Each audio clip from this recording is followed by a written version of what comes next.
a new entity was allowed to lease our facilities, and therefore we could not then force that entity to take our security, because they are at will now come with their own security. So the security that had been contracted by the authority then had to terminate because the new entrant had to use their own security. And in terms of terminating, it was done procedurally within the contract provisions. Where I'm not agreeing with you is, at the end of the day, who was paying Cobra security?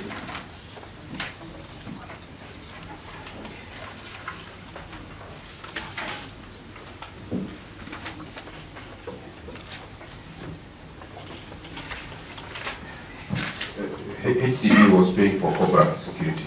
How did the 5 million shillings find themselves into your books?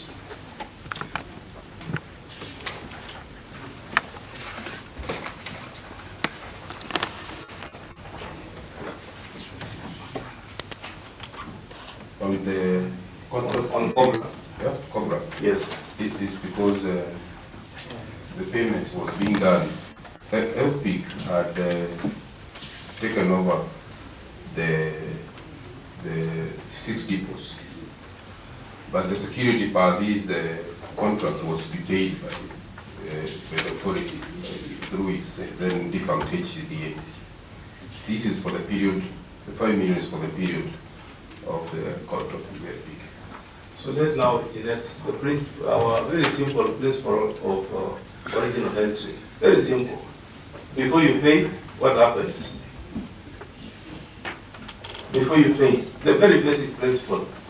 If you have a contract, which is you need to have the credit, right? Or rather the debit. So we are looking for that debit. How did you originate that debit?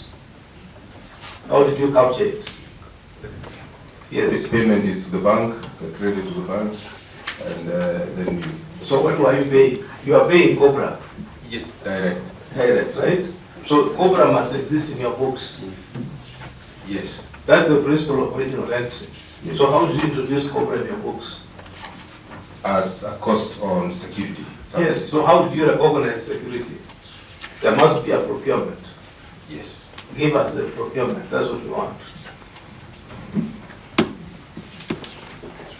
This Cobra coming in was part of the was contracted by FPIC. You give us the you paid Yes. 5 million shillings, right? Yes. Yes. How did you pay? You cannot say somebody came, contracted, and we paid it. Did you? You can't.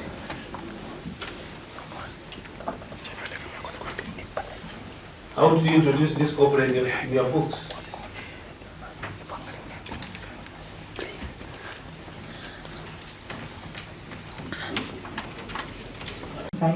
On all matters in question and tell this committee the truth, the whole truth, and nothing but the truth.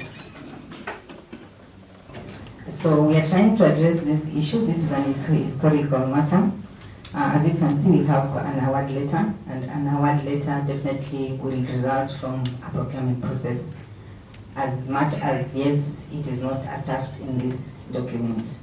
The procurement process, if I can take you through how it starts and how it ends, you start with a procurement plan, which now leads you to requisition of the services and the CP specifications.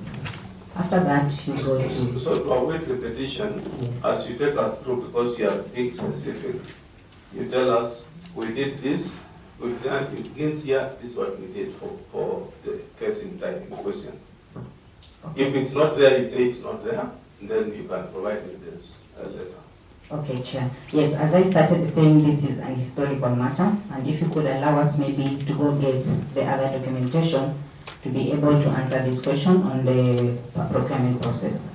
Because as you can see, we don't have the evaluation report in here, so I'll allow us to go and get these documentations for you, for this committee. So just align it to the, you see the audit query is specific. what does Article 29, sub-Article 3 say? Maybe recite it. If you can't, we have it here. We can recite it for you. But if you can, just say, it says this is what we did, and this is what we have now, and this is what we don't have. We'll provide this, then we'll close the sitting from there. Okay, Chair, I'd request to recite it from you. This article implements Article 227 of the Constitution. This is the implementing act of Article 227 of the Constitution. And particularly the auditor wanted to know Article 229, sub-Article 3, it says, a procuring entity may use restricted tendering or direct procurement as an alternative procurement procedure only if, before using that procedure, the procuring entity A obtains the written approval of its tender committee. 2, that's B, records in writing the reasons for using the alternative procurement procedure. That is the only issue that the auditor wants to find out, how you applied it to corporate security. Maybe, Chair, before the other has two parts. As the first part, how this procurement of Cobra was done, and also how the other farm was terminated. In my view, if you look at our answers on page 48, they fairly address the issue of the termination of the other contract. Now, the question you asked after the other one on how the other one was procured, I totally hear what you're saying, because what you've done, and you see I've been trying to reference you to various documents. First, the question was how, the one which was asked from Finance Director, is how did you bring in this 5 million element in the books, which now, perusing through our paperwork, you've been able to see how the contract was done. So then went to the next question, then how did you then award this? So you've also been able to see another document again, which speaks to the award letter. Now the next question, as she was now explaining backwards, then how did you also arrive at the award letter? So, Chair, maybe the thing we may be asking for is to get more time to look into, through all the documents, because you're trying to look at the decision of 2014 and see what process did they use then to arrive at this award letter. Because what you're trying to do now is to fix it as you're going to get the various documentation in there, because the first part which you will totally address is the termination. We're also now seeing a set of documents that also speak to at least how it came in. So probably we also be able to now to arrive at the process of getting the report. If you allow, Chair. That is fine. If you say so, then we can give you time. You address the audit query, since it was specific when it came to the issue of how you arrived in compliance with section 29.3. So if you need time, we give you time, rather than taking our time to explain what is not in the report. Thank you, Chair. So we defer that, but we give you time. In your submission, as you'll be submitting that on SDN, you can also submit. You can demonstrate compliance of section 29.3 of the public procurement. That's okay? That's okay. She had mentioned that the fact that there was some agreement, it means there was a process of procurement. The question is, because audit is not an event, it is a process. That should have been available at the time of the auditing, so that it would have even reminded you to avail it. Why was it not possible? Before even AFA at some point. So that's why you can see we don't have all the document as it now. And as we have agreed, give us time to go and search for this document. In the next meeting, we'll be able to explain this. Because the issue of restricted tendering, I'm seeing it coming up, and I don't know where it's emerging from. So that's why we're asking for time to give you correct information. I agree, because it is an historical matter. Is that what we are going on now with is more recent, dealing with historical issues. So I'm talking about the current process. It should have been able to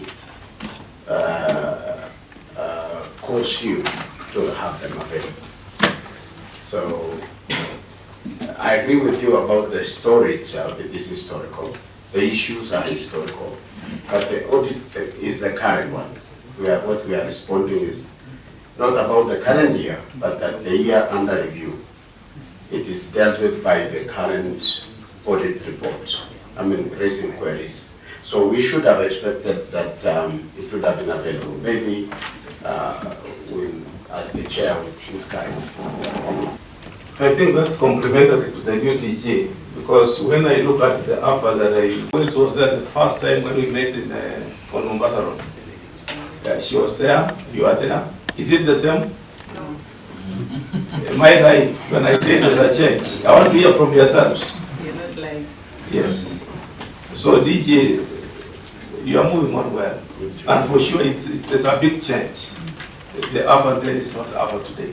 So I think, Bishop, whereas you are observing genuinely, that's correct. But I'm able to feel a shifting from the old to the new. So we hope that when we get to 2023-24, we'll see I don't know that the doctor is for education or for permanent head damage or is a medical doctor, I don't know. Yeah, so we'll see that kind of direction, unlike what we saw last time. Mr. Grago, I'm particularly concerned with clause 13 on revenues. When you look at clause 13, it is so detailed. The audit depicts so many issues. 13, 1, 2, 3, 4, 5, 6. But when you look at the response, it is all on a provision of documentary evidence. But today, a new CEO and yourself, who was there then, has cited the direction of what was supposed to have been detailed. When you look at this response, CEO, it's good to have been even given during the exit meeting to the auditors after the management data has come. Had you responded this way, surely there is no auditor who would have picked audit queries to this extent. So, Mr. Kirab, what happened? What happened here? You have responded to the same question with evidence now. That time, what happened? You were there in 2014-15 in the same office, right? What happened, or what has transited that this evidence, you allowed it to go beyond the exit meeting with auditors, whom you would have furnished this evidence correctly the way they are now, and there would be no audit query. But you allowed it to go. What happened? Mistakes were done then, and we have improved on the same. We really